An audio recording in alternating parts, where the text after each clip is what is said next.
उपस्थित सभी दीदी को मेरा प्रणाम। प्रणाम दीदी। कहिए, कैसे हैं आप लोग और घर परिवार में सब कैसे हैं? हम लोग ठीक हैं दीदी। ये तो बहुत अच्छी बात है। क्या आप लोग हमें पिछली बैठक की कुछ मुख्य बातों को बता सकती हैं? जी दीदी, महिलाओं के लिए 10 में से 5 खाद्य समूह का खाना रोज खाना बहुत जरूरी है, खासकर गर्भवती एवं धात्री माताओं को। प्रत्येक दिन गर्भवती माता को 1 अतिरिक्त भोजन और धात्री माता को 2 अतिरिक्त भोजन लेने के साथ ही साथ पौष्टिक नाश्ता लेना भी जरूरी है। और हाँ, इसके साथ साथ आयरन, फॉलिक एसिड की गोली, कैल्शियम की गोली लेनी चाहिए। और विशेष जानकारी के लिए आशा दीदी या ANM दीदी को संपर्क करना चाहिए। अरे वाह दीदी, आप लोगों ने तो बहुत ही अच्छे तरीके से बताया है। सभी लोग अपने लिए एक बार जोरदार ताली बजाएं। दीदी, पिछली बैठक के बाद से बार बार मेरे मन में एक ही सवाल आ रहा है। इस महंगाई में हम कम से कम 5 खाद्य समूहों का खाना रोज पूरे परिवार के लिए कैसे लाएंगे? सही कह रही हैं आप दीदी, पर इसका भी बहुत आसान और सरल उपाय है। पर आइए, पहले हम गुणवंती दीदी से जानते हैं कि उन्होंने मीना और खुशबू को विभिन्न खाद्य समूहों का खाना किस प्रकार खिलाया। हुआ यूं कि मैं अपनी बूढ़ी माँ की सेवा के लिए अपने गांव गई थी और सब्जियां महंगी होने के कारण यहाँ मीना खुशबू को मसला हुआ भात और आलू खिलाया करती थी। एक दिन अचानक हमारी दूर की गोतनी आ पहुंची। खुशबू को खाना खिलाते देखकर उन्होंने कहा कि खुशबू की शारीरिक वृद्धि और विकास के लिए भात और आलू पर्याप्त नहीं है। इस तरह वो तो और भी कमजोर हो जाएगी।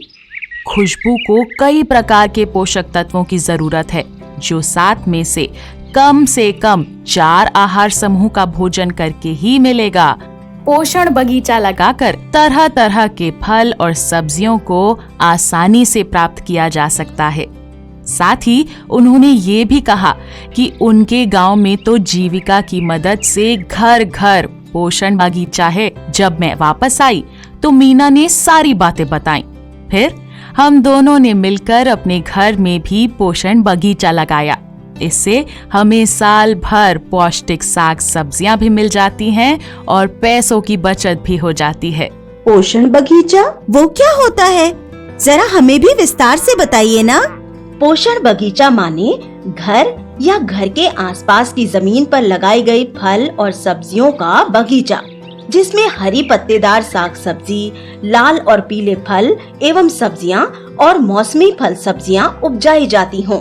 लेकिन हरी पत्तेदार साग सब्जी, लाल और पीले फल एवं सब्जियां और मौसमी फल सब्जियों से बच्चों को क्या फायदा होगा दीदी? पोषण बगीचा से बच्चों को तो फायदा होगा ही, साथ ही साथ पूरे परिवार को भी फायदे होंगे। जैसे घर के सभी सदस्य, विशेषकर गर्भवती माता, धात्री माता और बच्चे हरी पत्तेदार साग सब्जी खा पाएंगे, जिससे कि वो खून की कमी अर्थात एनीमिया से बच पाएंगे। लाल पीले फल और सब्जी भरपूर मात्रा में खा पाएंगे।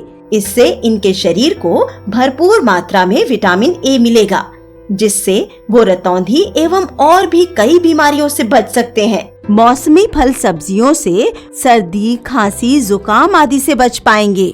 अच्छा, तो पोषण बगीचा लगाना इसलिए जरूरी है?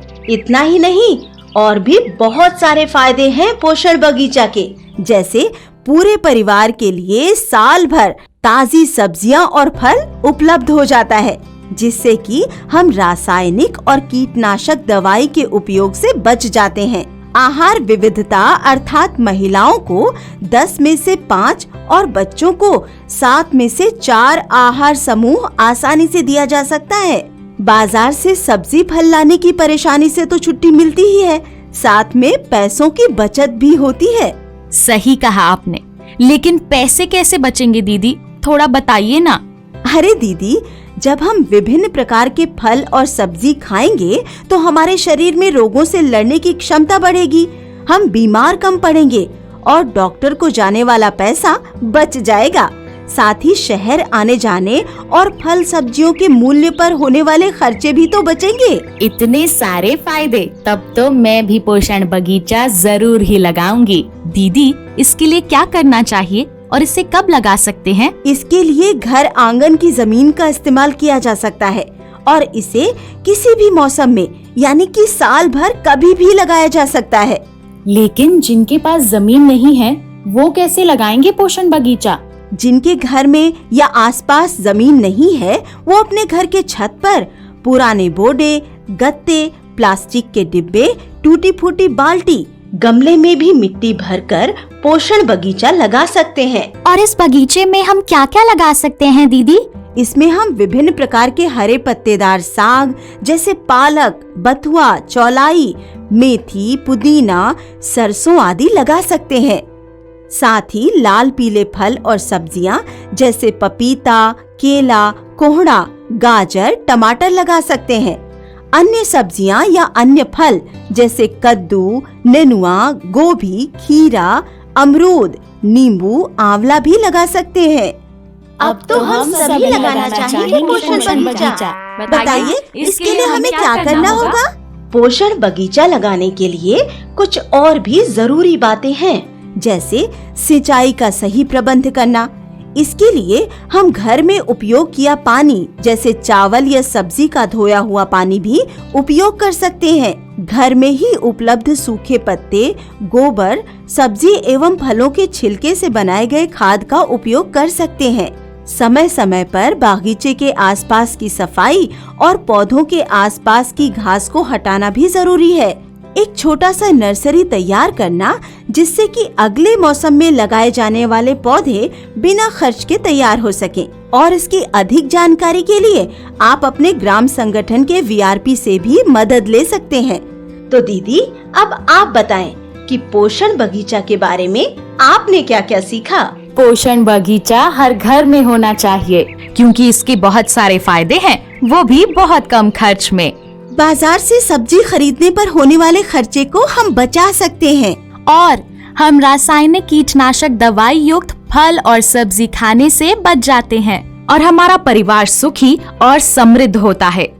बहुत अच्छा दीदी, तो आइए एक बार मिलकर बोलें, पोषण बगीचा लगाएं, परिवार को सुखी और समृद्ध बनाएं। पोषण बगीचा लगाएं, परिवार को सुखी और समृद्ध बनाएं। आप सभी का बहुत बहुत धन्यवाद दीदी। फिर मिलेंगे अगली बैठक में एक नए विषय के साथ।